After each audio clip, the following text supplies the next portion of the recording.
Imagine if today was the day your idea changed someone's life. Imagine if you could help someone pay for college, help your community build a new playground, or help a child make it to that dream competition. With GoFundMe, it's all possible. GoFundMe is the world's #1 fundraising platform trusted by over 190 million people. Every week, ordinary people meet their goals and do extraordinary things. Your ideas matter. GoFundMe isn't just for emergencies. Want to raise money for your kid's soccer team or raise funds for a small business, a creative project, or event? GoFundMe helps you turn ideas into reality. And help adds up. Fundraisers you start for someone else raise up to 5 times more. So think right now, who could use your help? Change rarely comes from waiting. It comes from someone deciding, today I'll start. Don't wait for someone else to bring change. Today, start your fundraiser in just minutes at GoFundMe.com. That's GoFundMe.com to start your fundraiser. GoFundMe.com. This is a commercial message brought to you by GoFundMe. Frequency Podcast Network.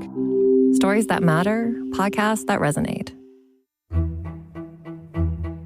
The decision by ABC to suspend Jimmy Kimmel's show quickly became a flashpoint for free speech. The network had been under pressure by the Trump administration to take action against the late-night host for his comment that the so-called mega gang was desperately trying to characterize this kid who murdered Charlie Kirk as anything other than one of them and doing everything they can to score political points from it. But even before the assassination of Kirk, a government-directed crackdown on speech the president dislikes already sent a chill through every facet of American life, creating concerns about the state of one of the country's most hallowed civil liberties and whether it's under threat.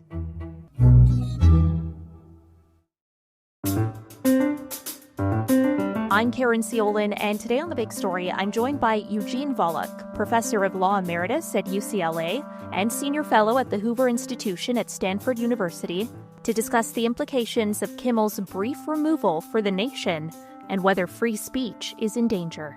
Professor Volokh, thank you so much for taking the time to chat with me today. I appreciate it. Very much my pleasure. I want to begin with the events of last week. What was your reaction when you heard about Jimmy Kimmel's suspension? Television hosts get suspended, including for what they say. Their employer is perfectly free to say, we no longer want you to be using our network to convey your messages. That's happened before. Again, it'll happen again. What troubled me was it seemed that this was something that the commissioner of the FCC of the Federal Communications Commission, was trying to bring about by threatening retaliation if ABC did not suspend Kimmel. That is not allowed. And we know that in part thanks to the National Rifle Association. Last year, the NRA won a case before the U.S. Supreme Court. I was actually one of the lawyers for the NRA, although the person who was arguing on behalf of the NRA was David Cole, the National Legal Director of the American Civil Liberties Union, which doesn't agree with the NRA on gun questions, but wanted to defend its free speech rights. In the NRA case, it's called NRA v. Volokh, New York enforcement authorities, so of course quite on the left, the same way that the Trump administration is on the right, New York enforcement authorities were alleged to have threatened financial intermediaries, insurance companies, for example, with various kinds of regulatory retaliation unless they cut off or at least limited their business relationships with the National Rifle Association. So, of course, the insurance companies would have been free to decide, we just don't want to enter into deals with a particular organization. But the allegation was that they did this because of pressure, of coercive pressure from the New York state government. And the Supreme Court said if that could be proved, that would violate the First Amendment. So I think something similar is with what happened with regard to the FCC chairman's threats. The chairman was apparently attempting to pressure the network into suspending the Kimmel show. And whether or not he succeeded, whether or not the network did it because of the FCC pressure or for other reasons, I think that kind of attempted pressure is a First Amendment violation. Yeah, the backlash to Kimmel's comments didn't seem especially remarkable until the chairman of the FCC made that veiled threat to take action against ABC. Many saw this as the government pressuring ABC and then ABC caving with extraordinary speed. So I wonder, would you characterize that as state censorship? Well, at the very least, it was attempted state censorship. So I think the chairman was trying to exert this pressure. Again, we don't know to what extent the ABC was influenced by the pressure and to what extent this was a business decision because of the relationships with their affiliates, who themselves may have been pressured by the FCC. But again, we don't know that either. But I do think when the government threatens to retaliate against either an insurance company or a network because of the speech that they're helping bring about, and is demanding the removal of that speech from say the network's programs, that I think is unconstitutional. It violates the First Amendment. And again, that's true whether it's done by the left or the right, and whether it targets speech from the left or from the right. It's not necessarily a new playbook, though, because, to float potential action against station licenses, for instance, as the chairman of the FCC appeared to do, like the Nixon administration did that, right? To pressure networks to toe the line. My understanding, the Nixon administration had tried to use its regulatory authority over broadcasting to rein in speech that it opposed. Before that, apparently the Kennedy and Johnson administrations had done the same, and before that, the Franklin Roosevelt administration had done the same. It's natural, unfortunately, for government officials to do that, to use the levers that they have to try to pressure in various business organizations into suppressing the speech of their political adversaries. It's an unfortunate facet of human nature, but it does reflect human nature. And thankfully, in many ways, First Amendment law precludes that, but often First Amendment law is not self-executing, and often the government can get away with some things without there being a lawsuit, say, being filed. In this case, I'm not sure it did get away with it because apparently ABC reinstated Kimmel following also political pressure. That is to say, political pressure from perhaps some of its employees, from viewers and the like. So there's often one check on this kind of suppression or attempted suppression by the government is political pushback, including, by the way, by conservatives. Famously, conservative Senator Ted Cruz, for example, spoke out quite sharply against the FCC chairman's speech. I wonder, do you think the FCC's comments, the chairman's comments, did they cross that constitutional line, or perhaps just approach it? No. I think if I'm understanding the statements correctly, it sounded like it was a threat of retaliation, unless the network suspended a constitutionally protected program. I think that's unconstitutional. It doesn't follow there will be a court decision declaring it unconstitutional, because it's not clear who is going to sue in this situation. Somebody might, maybe Kimmel might, have the legal ability to sue, although there are complicated procedural questions there. But as a business matter, I very much doubt that somebody who is a Hollywood businessman, the way that Jimmy Kimmel is going to file a lawsuit like that. It's just not good for business. So I do think this is something that the chairman did that is likely unconstitutional. But I'm not saying that there's going to be a court decision. Beyond the FCC, President Donald Trump has been using what really seems like the full might of his executive power to kind of police speech that he doesn't like. It's not just late night TV hosts. We've seen it with universities, government agencies, news organizations. To be clear, would you consider this broader crackdown a violation of the First Amendment? So I'm a lawyer and a law professor, and I don't look at try to talk about broad patterns of political activity. I leave that for students of politics. I look at cases one at a time.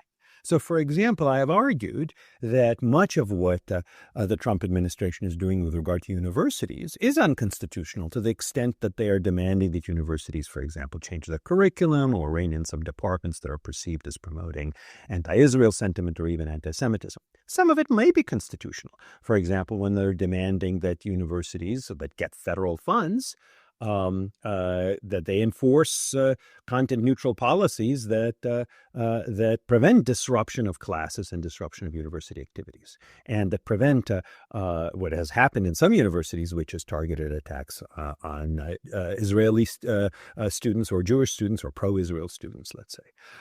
So much of what it's doing was unconstitutional with regard to universities, but some of it is fine.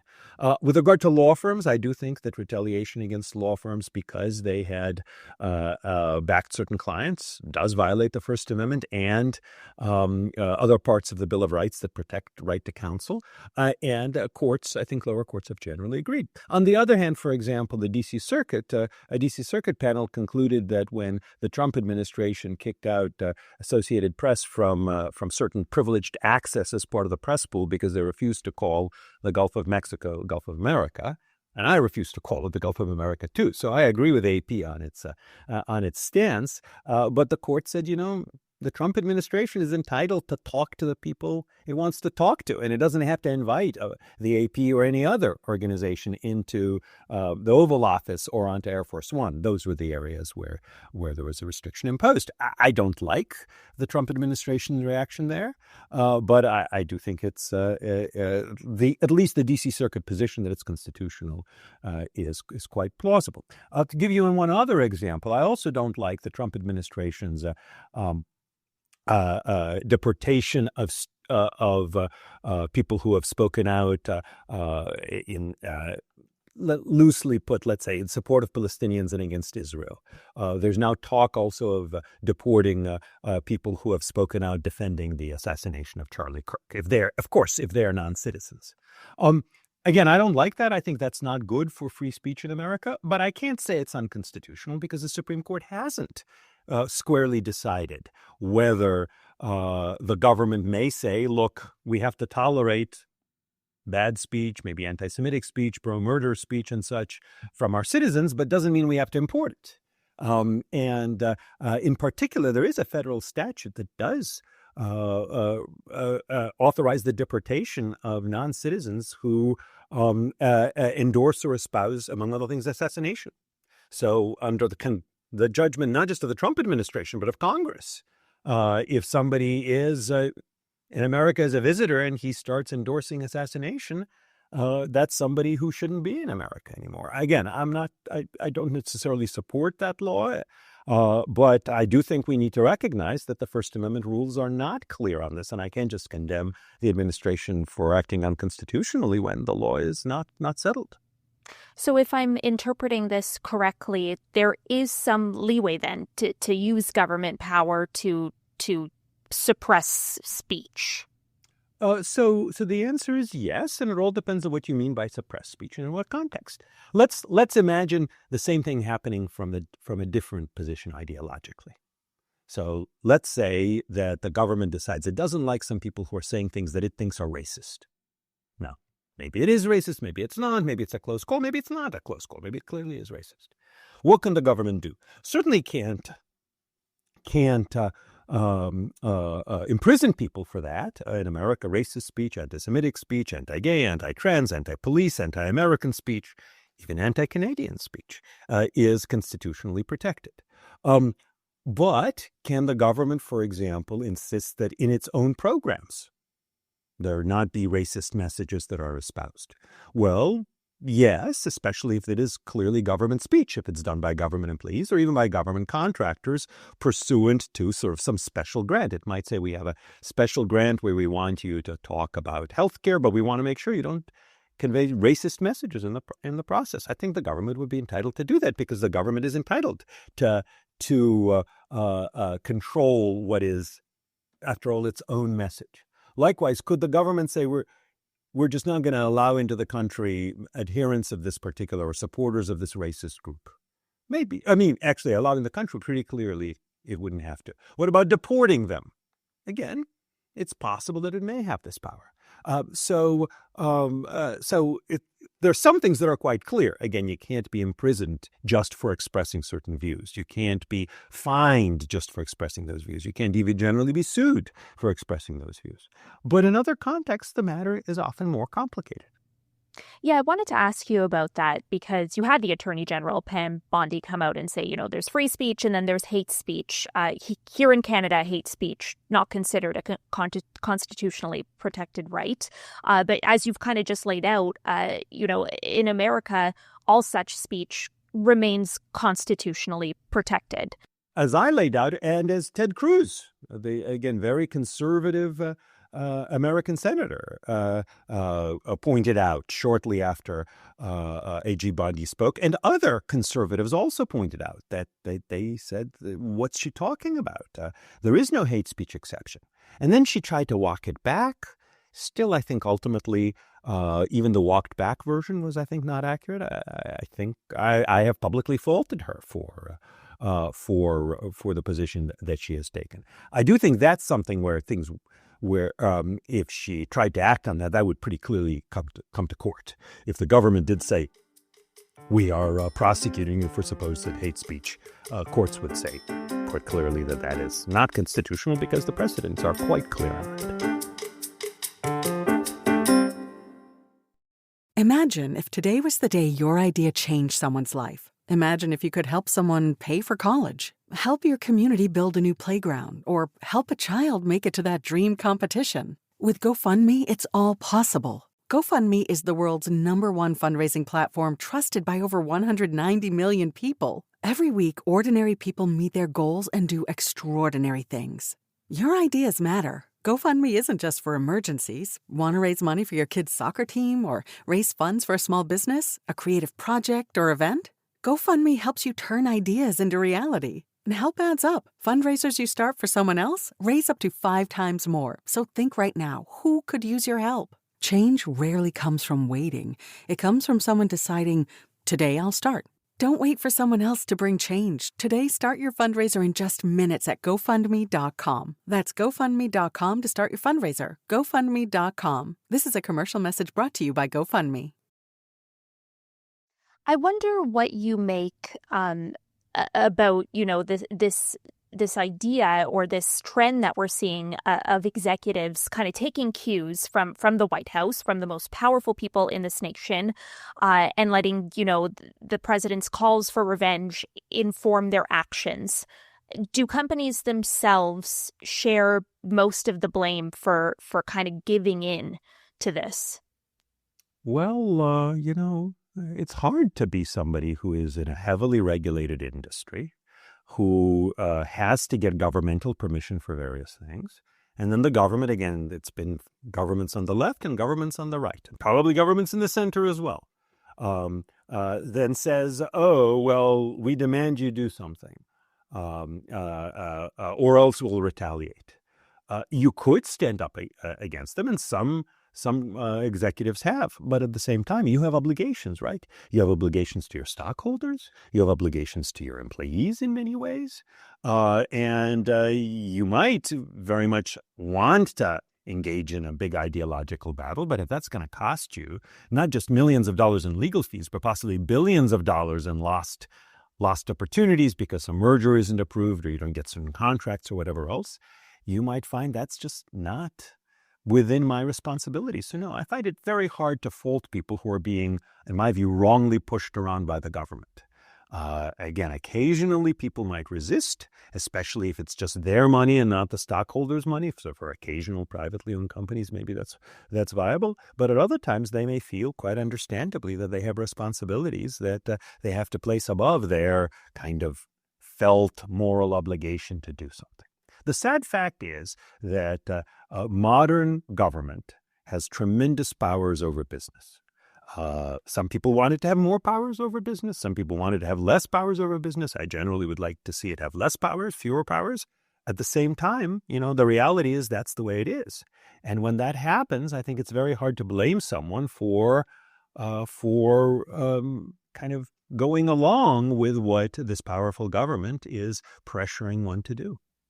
Have we already lost, though, then, if institutions don't kind of learn to resist government pressure? Well, again, you say learn to resist government pressure. It's as if their single obligation is to resist government pressure. But of course, institutions have multiple obligations. As I said, they have obligations to stockholders. If you're a retiree, your retirement is invested in stock, and it's in the stock of some company. And the CEO says, I'm going to fight this even if it means that my company will go bankrupt. You might say, it's not just your company, it's our company too. And if it goes bankrupt, then that means I have less in my retirement account. So you have a responsibility, you might say, to the CEO, not just truth, justice, and the American way, or Canadian way, as the case may be, but you have a responsibility to us as your stockholders too, right? So I think, we see that also in other situations, right? A lawyer has a primary responsibility to his client.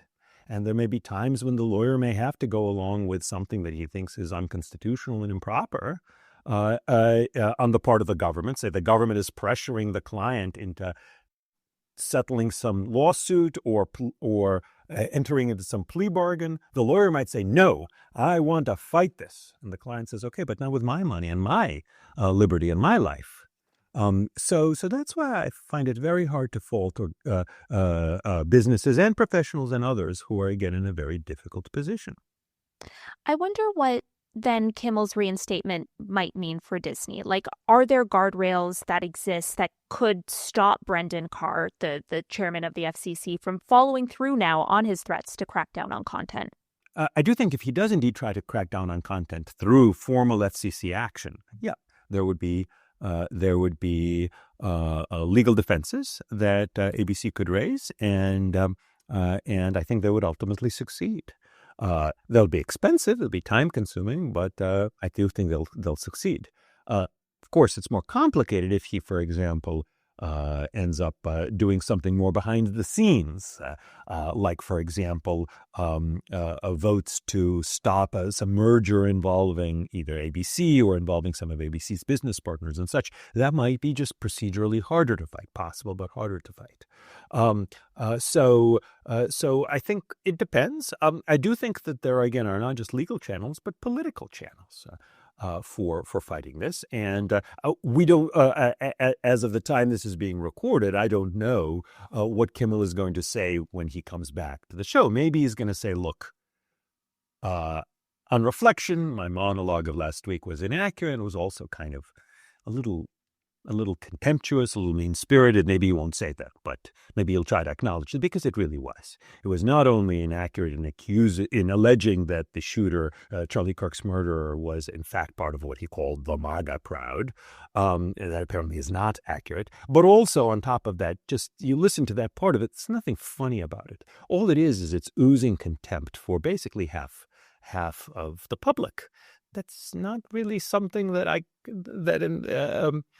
think Kimmel should have been doing, and it's not something that ABC or its business partners would much like. In any event, if Kimmel says, "Look, I apologize. I'm still going to express my views, but I'm going to try to do it in a less harsh way," then in that case, there'll be one message. On the other hand, if he says, "No, I'm going to double down," and then the ABC suspends him again, let's say, then there'll be another message. So I do think it's important that there be political pushback to what the administration is doing. I was very glad to see, again, conservatives, including Senator Cruz, engage in such political pushback. One other thing to keep in mind is Donald Trump is president because, in my view, the Democratic Party badly overplayed its hand in 2024, in general during the Biden administration. Trump had a lot of negatives attached to him, and quite rightly so. And I think a lot of people did not like Trump. A lot of centrists didn't like Trump. Even a lot of conservatives did not appreciate Trump's character. But many voters saw the Democrats as overplaying their hand, both in part for restricting speech and creating sort of a climate of censoriousness that people disliked, and also by just taking other positions on cultural issues such as transgender matters and such that a lot of the public was not in agreement with. And, that's a big control that we have as the voters, and that our officials ought to keep in mind and presumably are thinking about. So it looks to me like the Trump administration is in turn overplaying its hand. And that may bounce back against it in the midterm elections next year, or in the 2028 election when whoever Trump's successor is going to be running against the Democrats. So I hope that the administration recognizes that they may be going too far, even for some conservatives and certainly many moderates. Yeah, because this effort is very much a departure for the conservative movement, which for years has painted itself as a champion of free speech. So how do you reconcile that contradiction? Right. I do think, the sad fact is that Republicans, before anything else, are humans, as are Democrats. And it's human nature to apply different standards to people on the other side of the aisle from your own. That's just the way people work. It's also human nature, because speech is so central to us, to take speech very seriously and to want to suppress speech that you disapprove of. And we saw that with the left. We saw that there was a sort of a longstanding tradition on the left of strong support for free speech among, call them traditional liberals. And then there were some on the left, we might call them progressives or leftists or just other people on the left who were quite willing to see speech restricted in various ways. And we see that on the right as well. I think there are a lot of conservatives who really are in favor of free speech and see it as important for everybody. Again, Ted Cruz is a good example. And then there are others who, human nature being what it is, try to find excuses for applying different standards for people on the other side. I think that's bad, but it's an unfortunate facet of the way we humans often operate. I want to acknowledge, as you did earlier, that we are speaking just hours before Kimmel returns to television screens. So, at this very moment that we're recording, we don't know how Kimmel will address his suspension. Regardless, though, of how you felt about his comments, would you characterize his return a victory for free speech? I think on balance, it is better that he is returning, because I do think that, when anybody is sort of calculating, whether chairman of the FCC or anyone else, calculating the costs and benefits of an action, they have to ask, what am I likely to get out of it? That's the benefit side. And if it looks like I can get a lot out of it, and it's almost certain I'm going to succeed, and maybe it's unconstitutional, so I'm going to take a hit in court eventually, or maybe politically. Still, it's worth my while if I'm going to win.